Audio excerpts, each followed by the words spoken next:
એક Gujarati picture release થયું અને લોકોની ભીડ જામી ગઈ.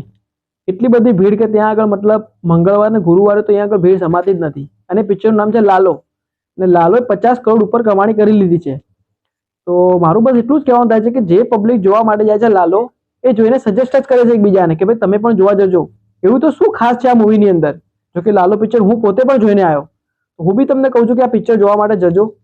આ પિક્ચરની અંદર કોઈ પણ એવો સીન નથી કે જેથી તમને સંકોચ થાય. તમે તમારી ફેમિલી સાથે જઈ શકો છો, તમે તમારા નાના બાળકને લઈ જઈ શકો છો. આ મૂવી જોતી વખતે તમને ઘણા બધા નવા નવા આઈડિયાઝ આવશે, કંઈક નવું શીખવા મળશે, જાણવા મળશે. જો કે ગુજરાતી પિક્ચરના અંદર પહેલા આવા મૂવી નહોતા આવતા, જો કે હવે આવવા લાગે છે. ખૂબ સરસ છે. ને લાલો એક ભગવાન ઉપર વિશ્વાસ રાખવાનું, પોતાએ કામ કરવાનું, કર્મ ઉપર વિશ્વાસ રાખવો, એવી ઘણી બધી વસ્તુ શીખવા મળે છે. જો કે લાલો મેં જોયું ત્યારે મને પણ એવું જ થયું કે ચલો આ મૂવી તો બહુ સારું છે, હું પણ બીજાને સજેસ્ટ કરું. એટલા માટે આ વિડીયો બનાવું છું અને કહું છું કે તમે પણ લાલો મૂવી જોવા માટે જજો.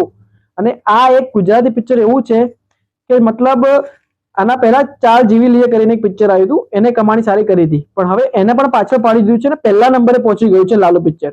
આ પિક્ચરની અંદર ખાસિયત એ છે કે એની વિડીયોગ્રાફી, એનું બેકગ્રાઉન્ડ મ્યુઝિક, એના સોંગ, એના એક્ટર્સ, એની એક્ટિંગ બધું જ પરફેક્ટ છે, જાણે બોલિવૂડ કરતા પણ સારું. એટલે તમે ફાઇનલી તમે જો આ પિક્ચર ના જોયું તો મોબાઈલમાં ના જોતા, તમે થિયેટરમાં જજો ને તમને સારો એવો અહેસાસ થશે. અને આ મૂવી બધાએ ફરજિયાત એક વાર તો જોવું જ જોઈએ.